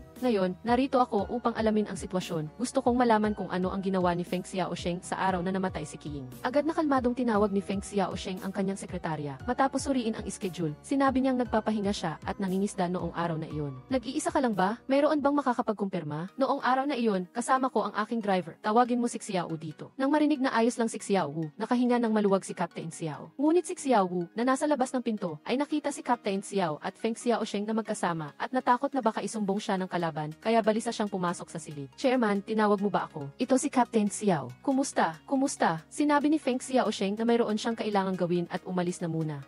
hayaan si Captain Xiao na makipag-usap kay Xiao Wu. Sinabi ni Feng Xiaosheng na may kailangan siyang gawin, ngunit pagtalikod niya, bumalik siya sa kanyang opisina upang makinig sa kanilang usapan dahil nagduda siya na magkakilala sina Xiao Wu at Captain Xiao. Ang matandang pulis na ito ay tumingin lang sa susi ng kotse at salamat dito, nailigtas niya ang buhay ng undercover na lalaki dahil sa kanyang panaginip. Hindi niya inasahan na ang Mercedes key na ibinigay sa kanya ng leader ng gang ay may misteryo. Nang hindi siya nag-iingat, naisip niya na masyadong maingat ang matandang pulis. Pagkatapos, inalis ng matandang pulis ang susi at natagpuan ang isang ultra-miniature geese tracker sa harap niya. Ngunit sa sandaling ito, ang leader ng gang na si Feng Xiaosheng. Narating ni Feng Xiaosheng ang lugar na ito sa pamamagitan ng tracker. Buti na lang at tracker lang, kung listening device iyon, patay na tayo. Sa puntong ito, natigilan si Xiao Wu. Hindi niya inaasahan na si Feng Xiaosheng ay ganap na sopistikado. Hindi nila napansin na si Feng Xiaosheng ay nasa ibaba at papalapit na sa kanila. Ngunit sa kabutihang palad, ang doktor sa klinika na ito ay dating pulis. Sinadya niyang magsalita ng malakas upang mapansin ng matandang pulis at bigyan sila ng oras upang tumakas. Bilisan mo, hindi tama, hindi tama. Nasa ibaba ang aking electric car. Mali ang daan na tinahak ko. Huli na, tara na, bilisan mo, mayroon akong ideya. Sige, mag-ingat ka. Alam ko, ang lugar na ito ay hinanap ni Captain Xiao para makipagkita kay Xiao Wu. Mayroon itong lihim na daan palabas, ngunit tiyak na hindi makakatakas si Xiao Wu. Kailangan niyang manatili dito at harapin si Feng Xiaosheng. Siya ay nag-isip ng isang perpektong plano upang alisin ang pagdududa ni Feng Xiaosheng. Sa sandali ng krisis, kusa siyang nagbukas ng pinto. Guwapo, maaari bang magpalit tayo ng posisyon? Pagod na ako. Leader, bakit ka nandito? Tiningnan ni Feng Xiaosheng si Xiao, unang may pagdududa, hindi maintindihan kung bakit siya naghubad ng pantalon sa sandaling ito. Pumasok ang doktor ng klinika. Bakit ka pumasok? Bakit ka lumabas? Ginugulo mo ang pasyente ko. Huwag kang mag-alala, huwag kang maging tensyonado. Ano ang ginagawa mo? Bilisan mo, kung hindi tatawag ako ng pulis. Tatawag ng pulis? Ito ang aking kapatid. Napakagaling nilang mag-ugnayan, hindi mukhang umaarte. Ngunit si Feng Xiaosheng ay hindi madaling maloko dahil minsan siyang tinaksil ng kanyang pinagkakatiwalaang kapatid at halos mamatay sa gitna ng pulisya. Ngayon, siya ay muling ipinanganak bilang Feng Xiaosheng at ang pinakanatakot niya ay ang pagtataksil ng mga tao sa kanyang tabi. Ngunit pagkatapos ng masusing pagmamasid, hindi siya nakakita ng anumang kakaiba kaya wala siyang magawa kundi sumama kay Xiao na umalis sa lugar na ito. Ngunit dapat siyang magpanggap hanggang sa dulo. Pagkatapos makatakas sa panganib, si Xiao Wu ay naging aktibo at sinabi na nagpunta lang siya sa gynecologist. Hindi naniwala ang leader ng gang at sinundan pa rin siya at sinabing wala siyang gana at ayaw na niyang maging tauhan.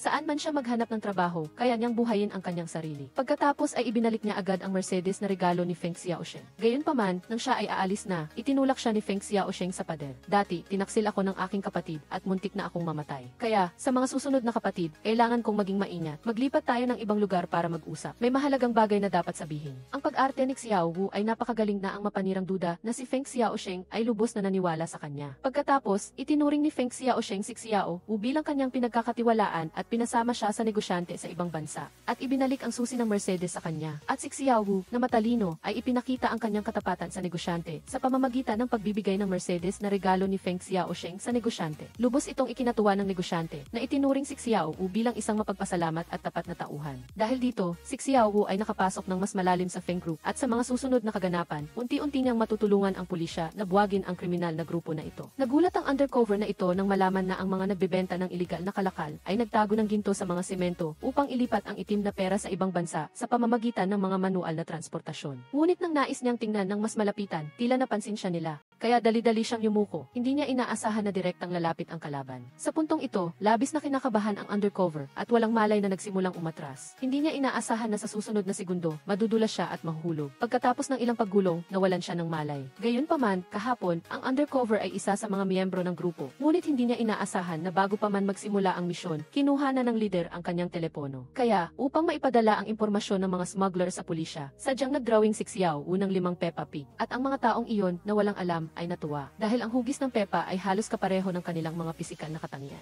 Uy, tingnan mo ito, tingnan mo ito. Ang mukha ni Kim ay mukhang palaka talaga. Haha, kamukha ba? Haha. Tara, subukan ko ito. Sa isang walang pag-aalinlangan na estado, isinulat ng lahat ang kanilang mga pangalan doon. Wala silang kaalam-alam na si Xiao Wu ay isang undercover na pulis. Pagkatapos, bago magsimula ang operasyon, gumawa si Xiao Wu ng dahilan na pupunta siya sa banyo at mabilis na inilagay ang drawing sa kanyang sapatos. Kasabay nito, ang pulisya ay nagmamanman sa bawat galaw sa labas dahil sa sandaling mahanap nila ang mga kontrabando, maaari nilang hulihin ang buong kriminal na sindikato. Ngunit hindi nila inaasahan na ang lider ng gang ay napakatalino. Sinadya niyang ipagmaneho si Xiao Wu sa isang sauna center upang iligaw ang pulisya. Ang totoo, lihim silang sumakay sa isang Hong Kong truck sa likod na pinto, ikinulong ang lahat sa loob at pumunta sa meeting point. Nag-alala ito kay Xiao Wu dahil wala siyang magawa ngayon. Ngunit sa kabutihang palad, napansin ng pulisya ang pahiwatig na iniwan niya sa tamang oras. Nang makita ni Captain Xiao ang kahon ng sigarilyo, alam niyang si Xiao Wu iyon dahil madalas siyang gumagamit ng ganitong uri ng sigarilyo. Nang buksan niya ito, agad niyang nakita ang pangalan ng tatlong smuggler. Agad na ipinadala ni Xingwei ang kanilang mga pangalan sa Customs Inspection Team upang tingnan kung mayroon silang kaso. Mabilis na nakatanggap si Xingwei ng feedback mula sa Customs Control Team. Sa tatlong taong ito, dalawa ay mga tauhan lamang at ang isa na nagngangalang Fayong Jin ang master brain. Siya ay nasentensyahan ng 6 taon sa bilangguan.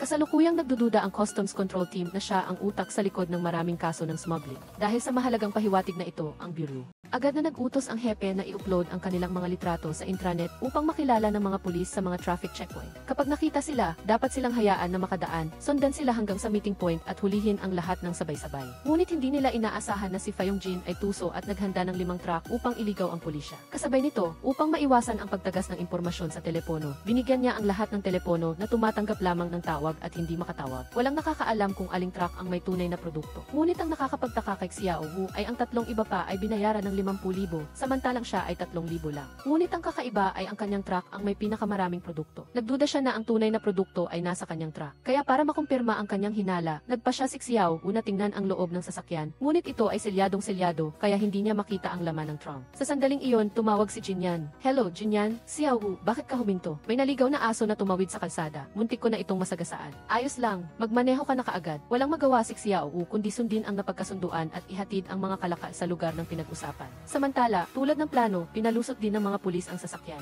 Sa huli, ang tatlong truck ay nagtipon sa pantalan. Ngunit dahil walang balita mula kay Xiao Wu at hindi pa natagpuan ang utak sa likod ng operasyon, natatakot si Xiao Tongbin na baka mabigla ang kalaban, kaya hindi niya inaresto ang tatlong tauhan. Sa sandaling ito, nagmamaneho si Xiao Wu patungo sa bulubunduking lugar. Sa wakas ay nakilala na niya ang utak sa likod ng operasyon. Kitang-kita niya na kumuha ang lalaking may peklat ng kutsilyo at ginilitan ang sasakyan, pinunit ang plastic wrap at inilantad ang hugis ng isang maintenance vehicle. Sa sandaling iyon, naunawaan ni Xiao Wu na ang mga kalakal na dala niya ang tunay. Ngunit dahil may baril ang lalaking may peklat, hindi naglakas loob si Xiao Wu na gumawa ng kahit anong galaw. Sumunod na lang siya at minaneho ang sasakyan para ihatid ang lalaking may peklat. Gayunpaman, sa kalagitnaan ng daan, may nakaharang na malaking puno. Kaya, sinamantala ni Xiao Wu ang pagkakataon na tulungan ang lalaking may peklat na alisin ang puno at doon siya nakatakas sa kontrol nito. Kinaumagahan, aksidenteng nasaksihan ni Xiao Wu ang kalakalan ng lalaking may peklat at pagkatapos ay nangyari ang pambungad na eksena. Ang hindi inaasahan ng lahat ay ang ginto ng sindikato na hot goods ay tuluyang nakumpiska ng pulisya. Pinuri na nakatataas si Xiao Tongbin. Pagkatapos tumakas ni Xiao Wu, humiram siya ng cellphone sa isang residente at kaagad na iniulat ang sitwasyon kay Xiao Tongbin. Dahil dito, matagumpay na natapos ang misyon ng pag-aresto. Upang protektahan ang pagkakakilanlan ni Xiao Wu bilang isang undercover agent, pinili ng pulisya ang isang lugar malapit sa international waters para kumilos upang hindi maghinala ang sindikato. Nasaan si Xiao Wu ngayon? Dalawang posibilidad. Isa, sinusundan niya sila. Kung hindi siya maaaring hindi makipag-ugnayan sa akin. Maaaring natuklasan na siya at napatay. Napansin ng babae na hindi buo ang hinlalaki ng kanyang nobyo. Hindi na ito maibabalik pa na nagdulot sa kanya ng matinding sakit. Dahil ang lahat ay dahil sa kanya. Kakausapin lang niya si Feng Xiaosheng at agad na nagpadala si Feng Xiaosheng ng kanyang mga tauhan para kunin ang hinlalaki ng kanyang kasintahan. Pagkatapos, kaagad na dinala ni Qiing si Yang Yuzi sa ospital. Sa hindi inaasahan, narinig niya ang doktor na nagsabing mayroon pa ring pagkakataong mailigtas ito, kaya kaagad siyang tumawag kay Feng Xiaosheng. Hiniling niya na ibalik sa kanya ang naputol na hinlalaki ng kanyang kasintahan, ngunit hindi man lang naantig si Feng Xiaosheng. Gusto niya na makipaghiwalay si Qiing sa kanyang kasintahan at maging sunod-sunuran sa kanya. Walang magawa si Qiing kundi pumunta sa kumpanya ni Feng Xiaosheng at nangako sa kanya na ibabalik lang niya ang hinlalaki at susundin niya siya sa lahat ng bagay at hindi na maglalaban pa. Ito ay labis na ikinatuwa ni Feng Xiaosheng. Pagkatapos, tinawagan niya ang kanyang tauhan, si Xiang Bing. Nasaan ang hinlalaki? Gusto rin niyang ayusin ang lahat dito, kaya kinuha niya ang hinlalaki, inilagay sa isang plastic bag at dinala sa labas. Tinanong ko kung nasaan na ang hinlalaki. Itinapon na? Saan ito itinapon? Pagkatapos naming magmaneho ng kaunti, basta na lang namin itong itinapon sa kalsada. Sa puntong ito, tuluyang nagpanik si Qiing. Kumuha siya ng flashlight at hinanap ang hinlalaki ng kanyang kasintahan. Ngunit ang nakakadismaya ay nang matagpuan niya ito, natuklasan niyang durog na ito. Malinaw na nasagasaan ito ng isang sasakyan. Sa sandaling ito, matinding kirot ang naramdaman ni Qiing. Hinawakan niya ang kamay ni Xiao Wu at nagpahayag ng kanyang hinanakit. Naramdaman niya ang pagkakasala sa kanyang kasintahan. Naging dahilan siya upang masaktan si Yang Yuzi nang walang dahilan. Gayunpaman, nang bumalik si Qiing sa ospital, balak niyang iulat sa pulisya ang totoong sitwasyon. Tumawag si Feng Xiaosheng kay Qiing. Kumusta na si Isi Yang? Hindi ka ba nagmamadali? Sana ay hindi mo ito inireport sa pulisya. Nagtiwala ako sa pulisya. Siguradong protektahan nila ang mga mabuting tao. Huwag kang mag-alala tungkol sa iyong mga magulang. Aalagaan ko sila ng maayos. Patuloy na sinasaktan ni Feng Xiaosheng si Qiing, ginamit ang kanyang mga mahal sa buhay upang takutin siya na naging dahilan upang hindi siya maglakas loob na lumaban. Pagkatapos, nang tanungin ng pulisya ang tungkol sa partikular na sitwasyon, tinalikuran ni Qiing ang pag-ako ng kasalanan ni Feng Xiaosheng. Sa halip, nagsinungaling siya sa pulisya na hindi niya alam kung paano nasugatan ang kanyang kasintahan. I'm sorry. Bakit ka nagsisinungaling? Alam ko na inutusan niya ang mga taong iyon. Bakit mo sinabing hindi mo alam? Hindi ito tulad ng iniisip mo. Kung ganoon, ano ba talaga ang nangyari? Sabihin mo sa akin. Upang protektahan ang kanyang kasintahan, hindi naglakas loob si Qiing na sabihin ang totoo. Natakot siya na baka puntahan ng kanyang kasintahan si Feng Xiaosheng at mas lalo siyang masaktan, kaya kaagad siyang nakipaghiwalay sa kanyang kasintahan. Sinabi niya na mahal niya si Feng Xiaosheng at sinabihan ang kanyang kasintahan na huwag nang usigin ang pananagutan ni Feng Xiaosheng. Sinabihan na kita na huwag mo nang ituloy. Kung ipipilit mo pa rin na ituloy ito, pupunta ako sa pulisya at magsasabing inupahan ko ang mga taong nanakit sa iyo upang mapilitan kitang makipaghiwalay sa akin. Sa sandaling ito, lubos na nabigla si Yang Yuzi. Hindi niya maintindihan kung bakit naging ganoon ang kanyang kasintahan. Pagkatapos umalis si Qiing sa ospital, nakaisip siya ng isang plano ng paghihiganti. Kung hindi niya kayang labanan si Feng Xiaosheng, pumayag siya sa lahat ng kanyang hinihiling, kasama na ang maging nobya niya, upang makahanap ng ebidensya na siya ang utak sa likod ng operasyon at ibigay ito sa pulisya, upang siya ay maaresto. Kaya, sa labas ay nagkunwari si Qiing na mahal niya si Feng Xiaosheng, ngunit sa katotohanan, sa tuwing may pagkakataon siya, inililipat niya sa labas ang mga nakolekta niyang ebidensya, at lihim na nakikipag-ugnayan sa kanyang kasintahan, si Yang Yuzi. Ngayon, nagkunwari siyang pupunta sa isang beauty salon at palihim na nagpalit ng uniforme ng empleyado. Dinaig ang bodyguard ni Feng Xiaosheng, lihim na nakipagkita sa kasintahan niyang si Yang Yuzi. Ang taong ito ay nagngangalang Chu Jianhai o tinatawag na Ihai, taga Hebei at dumating sa South City ng napakaaga. Dati siyang bodyguard ni Xiaosheng sa Hilaga sa loob ng 7 tandang bawas 8 taon. Ngayong Marso, habang nasa business trip siya sa lungsod, bigla siyang inatake sa puso at namatay. Ano ang gusto mong ipaimbestiga ko? May kahina-hinala ba sa kanyang pagkamatay? Dahil si Yang Yuzi ay laging nasa medical system, hindi mahirap para sa kanya na suriin ang medical records ng isang tao. Ngunit nagtataka siya, ano ang koneksyon ng taong ito kay Shen Shijie? Ang edad at tangkad niya ay halos kapareho ni Shen Shijie.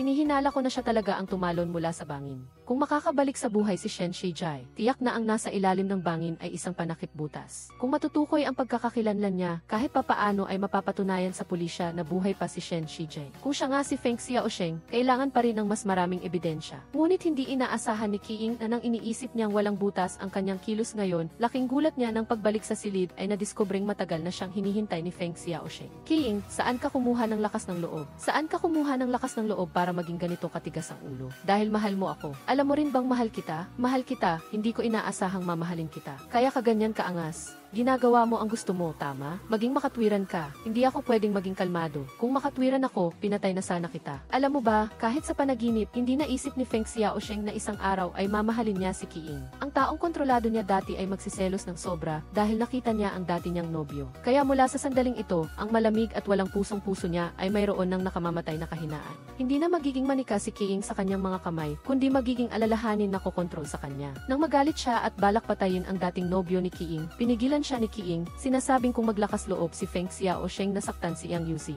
Sasagutin niya ito ng kanyang buhay. Sa sandaling ito, nagsimulang matakot si Feng Xiaosheng. Siguro noon ay hindi siya nag-aalala para kay Qiing. Ngunit ngayon, hindi niya hahayaan na masaktan si Qiing. Kaya, kahit nagalit siya sa loob, kailangan niyang magpigil. Hindi mahina si Qiing tulad ng kanyang hitsura. Ang kanyang kalooban ay matalino at malakas. Si Feng Xiaosheng ngayon ay maaari lamang hawakan ng kanyang kamay. Sa katunayan, ang kanilang mga personalidad ay ganap na kabaliktaran. Dahil si Feng Xiaosheng ay isang ulila mula pa noong bata, magaling siyang gumamit ng malakas na panlabas na anyo upang magbalag kayo, ngunit ang kanyang tunay na kalooban ay mahina at walang magawa. Kaya matapos siyang pagbantaan ni Qiing, hindi talaga siya pumunta para ipaghiganti si Yang Yuzi. Ngunit pinili pinili niyang uminom kasama ang kanyang mga tauhan. Ngunit iba si Qiying. Sa pagkakaroon ng pagmamahal ni Feng Xiaosheng, hindi siya natatakot at mag-isang nagmaneho sa bahay ng pamilya Feng para direktang makipagkita sa tatay ni Feng Xiaosheng na si Feng Yong. Nakipag-ugnayan siya para hingin na ibigay sa kanya ang ebidensya na si Feng Xiaosheng ay si Shen Shijai. Ang kondisyon ay tutulungan niya si Feng Yong na ilabas ang lahat ng maruming pera ngayong gabi. Ngunit hindi inaasahan, tinanggihan siya ni Feng Yong. Sa ngayon, kailangan pa rin niyang gamitin ang pagkakakilanlan ni Feng Xiaosheng para mapanatili ang Feng Corporation at lihim na makatakas. At tungkol sa money laundering, mayroon siyang sariling paraan, hindi niya kailangan ang tulong ni Qiying.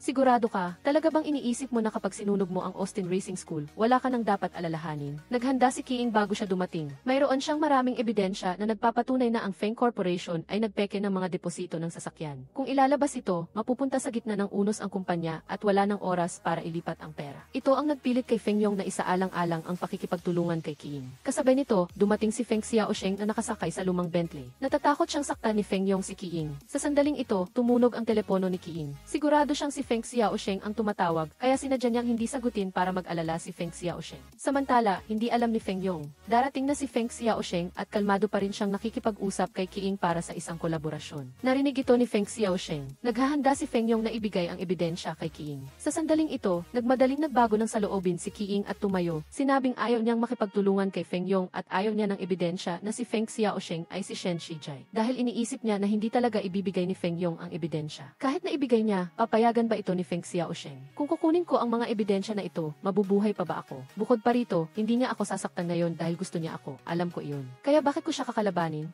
Ang tusong si Feng Yong ay nalito kay Qiying. Hindi niya maintindihan kung bakit nagbago ang saloobin ni Qiying. Ngunit agad na nagbigay ng isa pang suntok si Qiying, itinuturing mo si Feng Xiaosheng bilang isang manika. Paano mo papayagan ang isang manika na magkaroon ng sarili nitong pag-iisip? Ang layunin ni Qiying sa pagpunta rito ngayon ay paghiwalayin sina Feng Xiaosheng at Feng Yong. Maliwanag na nagtagumpay siya. Matandang lalaki, anong ebidensya ang ibibigay mo sa kanya? Ipakita mo sa akin. Ang dalaga ay hindi sinasadyang matuklasan ang isang misteryo sa opisina ng kanyang kasintahan. Ngunit para mabuhay, kailangan niyang magpanggap na wala siyang alam at mabilis na umalis bago siya matuklasan ng kanyang kasintahan. Ngunit nang lumabas siya, tila may napagtanto siya. Nakatingin siya sa pinto at lumabas. Ngunit nang bumukas ang pinto, walang nakitang abnormal ang lalaki. Ngunit dahil marami siyang buhay na pinapasan sa kanyang balikat, hindi pa rin siya mapakali. Dahil sa likod ng silid-aklatan ay naroon ang lahat ng kanyang mga sikreto. Kaya pagkatapos niyang isara ang pinto, dumiretso siya sa silid ng kanyang kasintahan. Laking gulat niya nang makita niya ang kanyang kasintahan na mahimbing na natutulog sa kama. Walang senyales na gising siya. Sa ngayon, kalmado na siya dahil mahal na mahal niya ito at ayaw siyang saktan. Umaasa siyang hindi niya alam ang kanyang mga sikreto. Ngunit nang isara niya ang pinto at aalis na sana, bigla siyang huminto. Gusto niyang subukan kung nagpapanggap lang ang kanyang kasintahan na tulog. Ngunit hindi si Qiying ang isang inosenteng tao. Ang dahilan kung bakit naglakas loob siyang manatili sa tabi ni Feng Xiaosheng ay dahil naintindihan niya ang kanyang pagkatao. Kaya hindi niya hahayaan na matuklasan ni Feng Xiaosheng ang anumang pahiwatig. Kaya, kahit gaano pa subukan ni Feng Xiaosheng, hindi pa rin gumalaw si Qiying. Hanggang sa makumpirma niya na umalis na si Feng Xiaosheng at isinara ang pinto. Saka lang siya nagmulat ng mata at huminga ng malalim. Ngunit tiyak na magiging walang tulog siya ngayong gabi. Ang dahilan kung bakit lumapit si Qiying kay Feng Xiaosheng ay para hanapin ang ebidensya na siya ay si Shen Shijai. Kailangan niyang malaman kung ano ang nasa likod ng silid-aklatan. Nang sumunod na araw, sinamantala ni Qiying ang pag-alis ni Feng Xiaosheng para magtrabaho.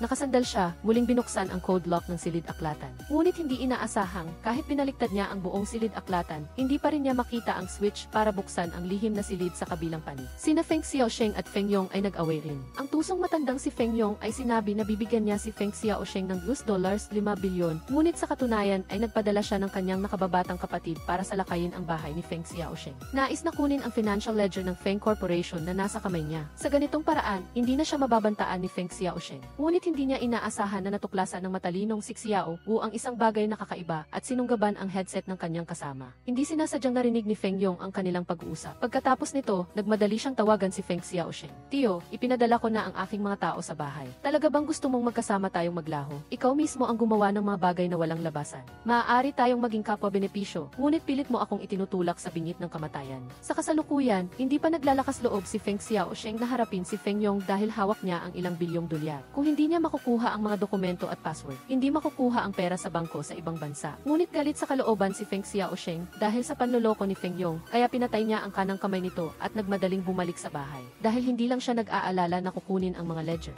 Nag-aalala pa siya sa kaligtasan ni Qiing. Kaya siya mismo ang tumawag kay Qiing at sinabihan siyang magtago sa kanyang silid-aklatan. Alam nila na nasa bahay ka. Ano nang gagawin mo, Qiing? Huwag kang magpanik. Tatawag ako ng pulis. Huwag kang tumawag ng pulis. Hintayin mo ako. Gusto mo bang pumunta para kunin ako? Mayroon akong isang lihim na board sa ilalim ng kanang bahagi ng mesa. Hanapin mo na lang. Sa wakas, nahawakan ni Qiing ang sikreto ni Feng Xiaosheng. Ano nga ba ang nakatago sa lihim na silid na ito? Nagulat ang dalaga nang matuklasan niyang nagtago ang kanyang kasintahan ng 10 milyon sa kanyang kabinet. Puro $100, 100 na nakabuhol na salapi at sa gitna ay may ilang kahangahangang kahoy na kahon. Ito ay nagdulot ng matinding pagkausisa sa kanya. Kaya lumapit siya at dahan-dahang kinuha ang isang kahon. Nang buksan niya ang takip, nakita niya ang mga gintong bar. Sa sandaling ito, ganap na nagulat si Qiing. Hindi niya inaasahan na pagkatapos maging si Feng Xiaosheng na ang leader ng Dao Tian, nakakuha siya ng ganoong kalaking pera mula sa kanyang kamay. Ngunit sa katunayan, ang lahat ng perang ito ay galing sa pautang na may mataas na interes ni Feng Meng. Sa sandaling ito, siya ay namumuno sa isang grupo ng mga tauhan upang maghanap sa bahay ni Feng Xiaosheng. Desididong bawiin ang ninakaw na pera at ang ledger ng Feng Corporation. Ngunit hindi inaasahan ni Feng Meng na ang silid-aklatan ni Feng Xiaosheng ay mayroong lihim na mekanismo. Maliban na lang kung siya ay tulad ni Qiing. Matagpuan ang nakatagong switch sa ilalim ng mesa, saka lang niya mabubuksan ang pinto ng lihim na silid at mabawi ang nawawalang 40 milyong pera. Ngunit paubos na ang kanyang oras dahil pabalik na si Feng Xiaosheng. Nahanap mo na ba ang ledger? Hindi pa. Huwag ka nang maghanap. Bumalik na si Shen Shijai. Huwag mo siyang galawin. Mas mabuti kung darating siya, ihahatid ko siya sa paraiso. May baril siya. Si Feng Meng, na matakaw sa buhay at takot mamatay, ay biglang nagbago ang mukha matapos marinig na may baril si Feng Xiaosheng. Nagmamadali siyang inutusan ang kanyang mga tauhan na umatras. Ngunit nang makarating sila sa pinto, nasalubong nila si Feng Xiaosheng na galit na galit. Ang hangin ay napuno ng amoy ng pulbura. Hindi pa nakaka-recover si Feng Meng nang sipain siya ni Feng Xiaosheng ng 800 metro. Si Shen Shijai, sa ilalim ng maskara ni Feng Xiaosheng, ay dating pinakamahusay na disipulo ni Feng Meng, kaya halos wala siyang kahirap-hirap na pinabagsak ang lahat ng mga ito. Nataranta si Feng Meng at nang makita niyang kinuha ni Feng Xiaosheng ang baril, sinubukan niyang tumakas. Ngunit tinutukan siya sa batok at bumagsak. Kung papatayin mo ako, hindi ka rin mabubuhay. Sabihin mo kay Feng Yong na kung gusto niya ng ledger, kailangang ilagay ang $500 milyon sa aking account sa ibang bansa bukas. Hindi na ako makikialam sa mga usapin ng kumpanya. Nababaliw ka na ba sa pera? Si Feng Xiaosheng ay mayroong half-step law enforcement at sa pagtakas lamang sa ibang bansa, kasama ang pera niya, makakasama niya si Qiing magpakailanman. Ngunit ang hindi inaasahan ni Feng Xiaosheng ay bagaman sinabi ni Qiing na tataka sila ng magkasama, sa loob niya, palagi niyang pinaplano ang huling laban. Dapat niyang parusahan si Xiao Wu para sa kanyang pagkatao at hindi alam ni Xiao Wu kung ano ang nangyayari, siya ay nalulunod pa rin sa matamis na pag-ibig. Sinadya niyang maghanda ng isang gintong baka bago umalis sa bansa na nagpaplanong dalhin si Qiing sa isang hotel upang makilala ang kanyang mga magulang at ibigay sa kanila ang ginto para sa kanilang pagreretiro. Ngunit upang hindi makaakit ng atensyon ng pulisya, hindi pinili ni Xiao Wu ang isang Bentley o Range Rover at nagmamaneho ng isang discreet na Volkswagen habang si Qiing, nang marinig na aalis si Xiao Wu sa bansa pagkatapos nilang kumain kasama ang kanyang mga magulang mamayang gabi, ay agad na nag-isip na tapusin ang kanilang relasyon. Kaya nagkunwari siyang tumatawag sa kanyang ama sa sasakyan, ngunit sa katunayan ay tumatawag siya sa captain ng Criminal Investigation Team. Hello, papa, nasaan na kayo? Malapit na kami. Pupunta kayo sa Kayuan Hotel sa Weiming District, tama? Ngayon ko lang din nalaman. Sinabi niya na gusto niya akong sorpresahin. Aalis siya para sa business trip sa loob ng 2 araw. Buti na lang at libre siya ngayong gabi, kaya gusto niyang makita kayo, papa at mama. Akala ni Xiao Wu na walang kamalay-malay na sa wakas ay tinanggap na siya ni Qiing at kinikilala na siya sa harap ng kanyang ama. Ngunit ang hindi niya inaasahan, pagdating sa hotel, bago pumasok sa private room, biglang sinabi ni Qiing na mag-crash siya at kinuha niya ang kanyang cellphone mula sa bulsa upang i-report ang lokasyon ni Xiao Wu sa captain ng pulisya para hulihin siya bago siya makatakas at dalhin siya sa istasyon ng pulisya para sa investigasyon. Ngunit hindi inasahan ni Qiing na si Xiao Wu ay sadyang maingat. Nang mag-crash siya, patuloy pa rin siyang nagmamasid sa kanyang paligid. Sa una, wala siyang nakitang kakaiba, ngunit nang hindi sinasadya, lumingon siya at nakita niya mismo ang captain ng pulisya na nakasivilian na papalapit at sa likod niya ay mayroon pang 2 iba pang pulis. Sa sandaling ito, tuluyang napanik si Xiao Wu.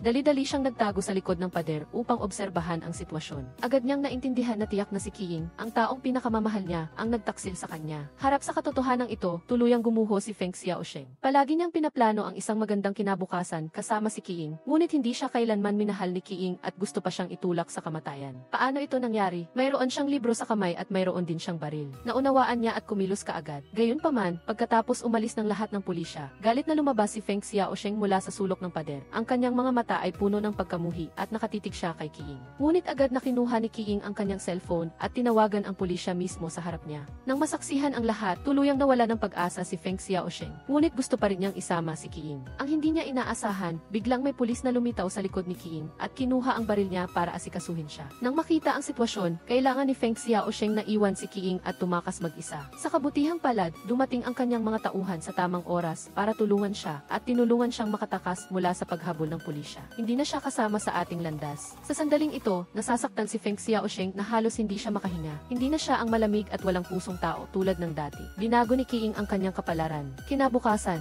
sinuri ng pulisya, batay sa reklamo ni Qiing, ang vilya ni Feng Xiaosheng at nakumpiska ang kabuuang mahigit 30 milyon sa cash at isang malaking halaga ng ginto. Sa isang gabi lamang, nawala ng lahat si Feng Xiaosheng. Upang maiwasan ang paghuli ng pulisya, nagtago siya sa isang bangka ng mangingisda. Samantala, nang marinig ni Qiing na hindi pa nahuli ng pulisya si Feng Xiaosheng, labis siyang nag-alala dahil natatakot siya na maghiganti si Feng Xiaosheng sa kanya. Kaya patuloy niyang pinaalalahanan ang pulisya na kailangan nilang hulihin si Feng Xiaosheng. Ngunit ang hindi alam ni Qiing ay hindi gusto ni Feng Xiaosheng na mamatay kasama siya sa ngayon dahil pinaplano niyang kunin ang mga dokumento ng ari-arian sa ibang bansa mula kay Feng Yong. Ang pagtakas ay magkakaroon lamang ng kahulugan kung mayroon siyang pera. Ngunit si Feng Yong ay mapanlinlang at tuso at upang protektahan ang kanyang sarili, ginamit niya ang kanyang nakababatang kapatid na si Feng Meng bilang pain upang tumakas muna at akitin ang atensyon ng pangkat ng investigasyon. Samantala, hawak niya ang 10 bilyong dolyar na tseke at nagdisgisi siya bilang isang sanitation worker. Nagpaplanong magmaneho papunta sa daungan upang tumawid sa hangganan. Ngunit ang hindi niya inasahan, pagkasakay niya sa sasakyan, agad niyang nakasalubong si Feng Xiaosheng na naghihintay na roon.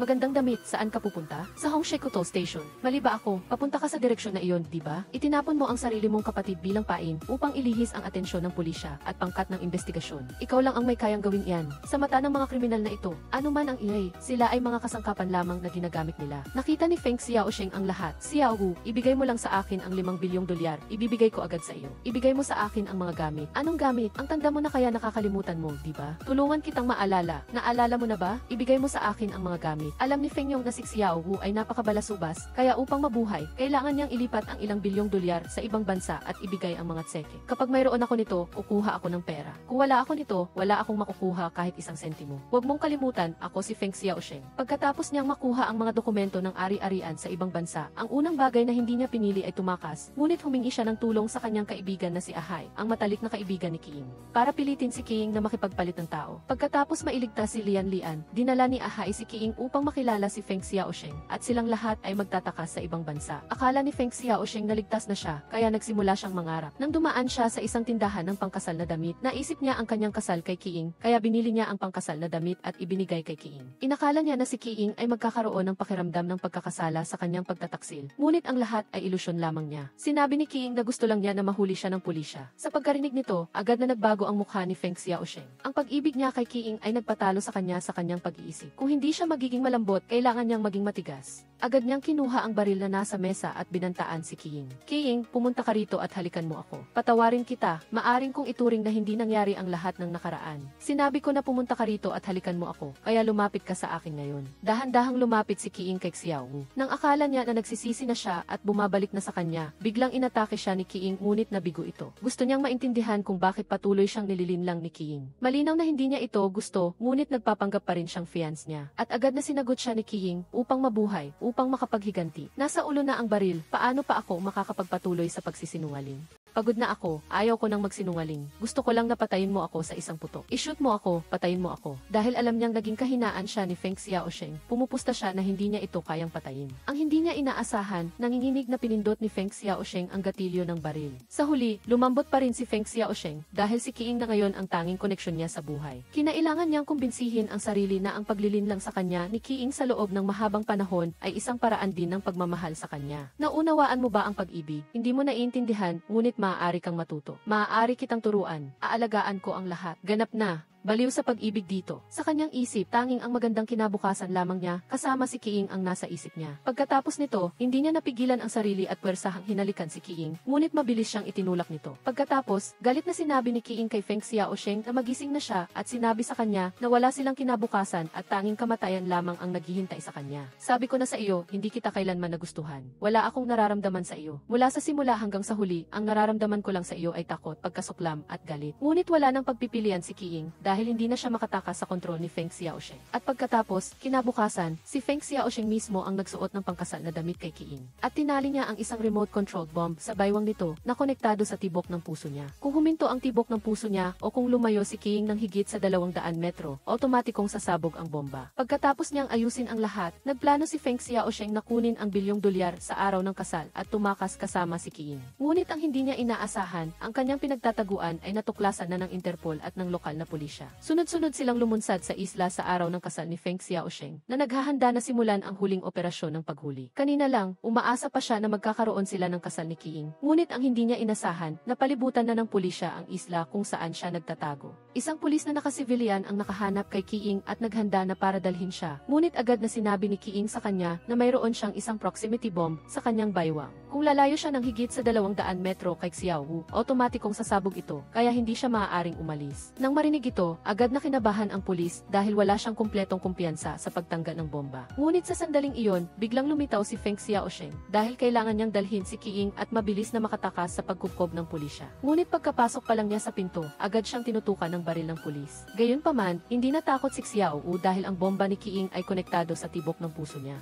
Kung maglakas loob ang pulis na kumilos, mamamatay siya kasama si Qiing. Kaya, harap sa papalapit na si Xiao Wu, hindi naglakas loob ang pulis na kumilos ng padalos-dalos at sa huli, pinilit na lang niyang tingnan na kunin ang baril niya. Ngunit ang hindi inasahan ni Xiao Wu, habang kinokontrol niya at ng kanyang inupahang armadong grupo ang pulis at naghahanda na silang umatras, dumating ang isang malaking puwersa ng International Police. Bagaman may mahusay na armas ang kanyang mga tauhan, ang kakayahan nilang lumaban bilang isang grupo ay hindi kahanay ng sa mga pulis na maayos na sinanay at may modernong kagamitan. Kaya, mabilis na nasira ang armadong grupo na ito at ilang pinuno na lamang ang hinahabol ng pulisya na nahihirapan sa paglaban. Gayunpaman, hindi sila nagtagal sa sitwasyong ito. Hindi nagtagal, sa gitna ng panik, natalo sila. Nang makita nilang talo na sila, ang ilang maliliit na pinuno ay walang ibang pagpipilian kundi sumuko sa pulisya. Ngunit ang hindi inaasahan ng sinuman ay walang bakas ni Xiao Wu sa mga nahuli. Sa oras na ito, dinala niya si Qiing sa dalampasigan, naghihintay na sunduin siya ng kanyang kaibigang si Ahai sa bangka. Ngunit kahit na maingat si Xiao Wu sa kanyang mga plano, hindi niya inasahan na ang kanyang pinagkakatiwalaang tauhan ay isang undercover na pulis. Pakawalan mo si Qiing, sasama ako sa iyo. Takbo, Qiing, takbo ng mabilis. Hindi naglakas loob na tumakbo si Qiing dahil may bomba siya sa kanyang katawan. Kaya mabilis na nakaharap si Xiao Wu sa problema, tulad ng pulis. Hindi na gusto ni Xiao Wu na magsalita pa, kaya kinargahan niya ang baril at naghanda na para patayin siya. Ngunit hindi niya pinansin si Qiing sa tabi niya. Nang siya ay bumaril, agad siyang hinawakan ni Qiing na nagpatama sa direksyon ng baril at nagbigay kay Xiao Wu ng pagkakataon na huminga. Agad siyang tumayo at nakipagsolo kay Xiao Wu. Ngunit pagkatapos ng ilang rounds, siya ay napunta sa mahirap na sitwasyon. Halos mamatay na siya at naitapon sa lupa ni Xiao Wu. Pagkatapos, dinampot ni Xiao Wu ang baril sa lupa at walang pag-aalinlangan na nagpaputok. Ngunit nang magplano siyang magpatuloy, naubos na ang bala ng baril. Kaya, itinapon niya ang baril at nagplano na saktan si Xiao Wu gamit ang kanyang mga kamay. Ngunit pagkatapos noon,